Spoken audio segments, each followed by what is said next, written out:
उद्योग मंत्री बिहार सरकार के, और पश्चिम बंगाल में आप चुनावी प्रचार करने पहुंचे थे सर, और कह रहे हैं कि पत्थर को फूल बना देंगे, लेकिन वो तो कह रहे हैं कि मनगढ़ंत कहानी है, पत्थर फेंके ही नहीं गए हैं।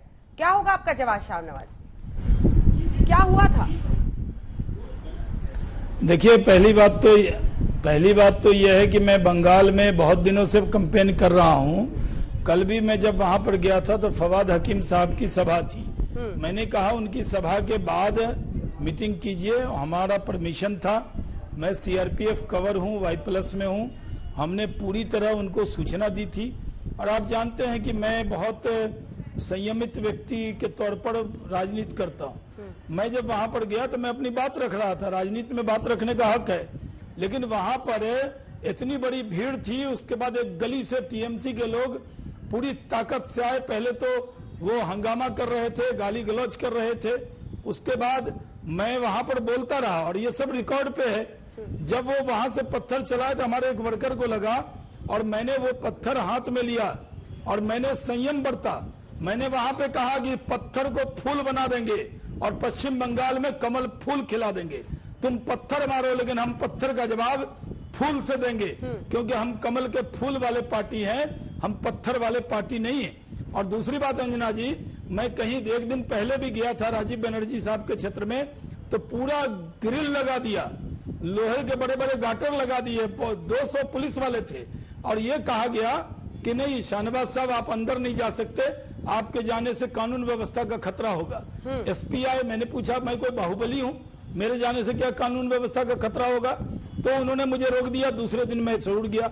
यहाँ पर जो मेरी भीड़ आई, उस भीड़ में आप देखा होगा वो फुटेज है, वो आज तक का ही फुटेज है, आज तक का भी कैमरामैन वहीं पे था आपका।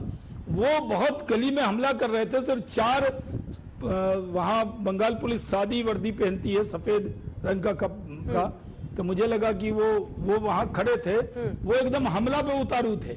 लेकिन बीजेपी के सारे वर्कर ने हमें प्रोटेक्ट किया।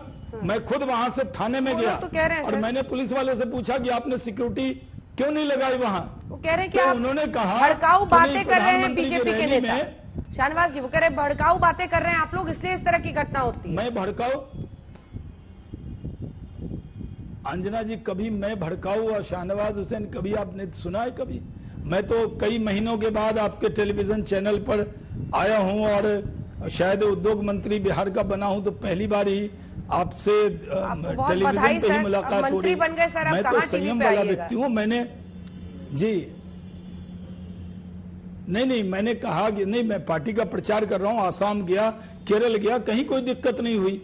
लेकिन बंगाल में और भी जगह में गया था, मेदिनीपुर गया था, बांकुड़ा गया था, नहीं, मैंने तो वहां पे भाषण में कहा कि जब शाहनवाज हुसैन कश्मीर में नहीं डरा, मैंने हिजबुल कमांडर के गांव में जाके श्री गुफारा में सभा कर ली, तो मैं कोई डरने वाला हूं? मैं वहां डरा नहीं। मैंने अपना भाषण कंटिन्यू रखा और वहां पर सीआरपीएफ के अगर जवान न होते तो क्या घटना घट जाती? वहां पर पुलिस रिकॉर्डिंग होगी ना, वहां पर लोगों का, हमारे पास फुटेज है, आप देख लीजिए। आप फुटेज चला भी रही हैं, उस फुटेज में देखिए, मैंने अपने हाथ में जो पत्थर आया हमारे कार्यकर्ता को लगा, मैं बच गया, मुझे नहीं लगा पत्थर। और मैंने हाथ में पत्थर लिया और मैंने कहा पत्थर को फूल बना देंगे और बंगाल में कमल फूल खिला देंगे।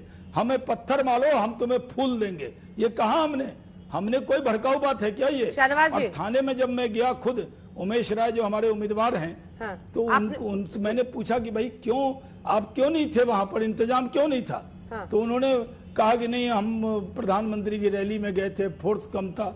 हमने कहा प्रधानमंत्री तो 4 घंटा पहले रैली खत्म हो गई, ये एक्सक्यूज क्यों ले रहे हैं? तो ये दिक्कत है। अगर चुनाव टीएमसी हार रही है तो क्या पत्थर बरसाएगी? तो हम पत्थर का जवाब पत्थर से नहीं देंगे, हम फूल से देंगे। ये कहा तो गलत किया। सवाल ये उठ रहा है, जरा वो आंकड़े दिखाइएगा, हर फेज में कितने मुस्लिम मतदाता हैं? हर कोई अब ध्रुवीकरण की पूरी ताकत झोंक रहा है। आपने भी कहा कि मैं अल्पसंख्यक बहुल इलाके में गया था, इसका क्या तात्पर्य था? जब हम आगे पहले के 4 चरण देखते हैं सर, तो तीसरे चरण में थे 29%, लेकिन इसके बाद से दिखाइए जो 5वें चरण से मतदान है, उसमें लगातार 18, 29, 35, 39% मुस्लिम मतदाता है। क्या ध्रुवीकरण की ये कोशिश है कि आपने अल्पसंख्यक बहुल इलाके का जिक्र किया, वहां पर पत्थरबाजी की बात हुई? नहीं, पहले एक तो ध्रुवीकरण का सवाल नहीं है। हम अल्पसंख्यक बहुसंख्यक वाली राजनीति नहीं करते। हम भारतीय जनता पार्टी के कार्यकर्ता हैं। मैं स्टार कैंपेनर हूँ बंगाल के अंदर, हर जगह गया हूँ। ऐसी जगह सुंदरबन के बीच में एक टापू पे गया जहाँ पहली बार कोई नेता हेलीकॉप्टर से पहुंचा था। लोगों ने कहा यहाँ दिन में भी शेर आ जाते हैं। हमने कहा कोई बात नहीं, नरेंद्र मोदी जी का सिपाही आया है यहाँ। तो हम तो वहाँ पर तो एक भी मुस्लिम नहीं थे। हम हिंदू मुस्लिम के चश्मे से नहीं देखते। वो जो इलाका था वहाँ पर फवाद हकीम की सभा थी, अल्पसंख्यक बहुल था, क्योंकि हमारी तो उमेश राय लड़ रहे हैं इसलिए मैं वहां पे गया था। तो जब वहां पे गया, मेरी सभा लगी हुई थी, तब उन्होंने देखा इतनी बड़ी तादाद में लोग आए, तो वो तो अल्पसंख्यक वोट को अपनी जागीर समझते हैं। उनको लगा अरे इतनी बड़ी तादाद में कैसे आ गए। तो बीच में तो उनका इरादा बहुत था, लेकिन हमारे भीड़ को देखकर टीएमसी के लोग दूर से पत्थर बरसा रहे थे। और पुलिस वालों से पूछिए, वहां तो हमने पूरी वीडियो फुटेज भी है हमारे पास। अगर टीएमसी क्या दिखाएंगे वो कैसे पुलिस रोक रही है उनको, और किस तरह वो इधर हमारी सभा की तरफ, मंच की तरफ बढ़ने की कोशिश कर रहे हैं। लेकिन हमने पूरे परमिशन से वहां पर किया था। दीदी दीदी नहीं रही, दीदी तो हमारी भी दीदी थी, हमारे साथ मंत्री थे, हम दीदी कहते उनको। जब उनको नंदीग्राम सिंगूर में हमला होता था तो शाहनवाज हुसैन जाता था उनके साथ, सुषमा जी जाती थी, मैं गया था उनके साथ नंदीग्राम सिंगूर में।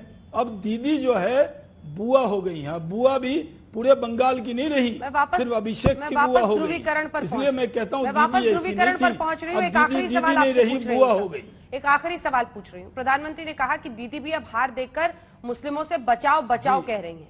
अगर ये पूरी कवायद आखिरी के चरणों में ध्रुवीकरण की नहीं है तो क्या है सर?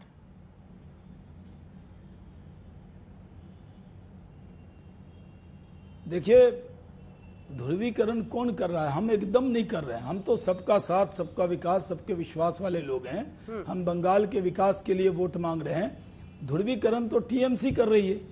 टीएमसी शुरू से, यानी दुर्गा पूजा के विसर्जन के लिए भी कोर्ट जाना पड़ता है। वहां पर कोई भी हिंदू रीति रिवाज से कार्यक्रम होगा उसके लिए इनको इजाजत लेनी पड़ती है लोगों को। दीदी ये समझती हैं कि एक वोट लेकर वो पूरी राजनीति करेंगी।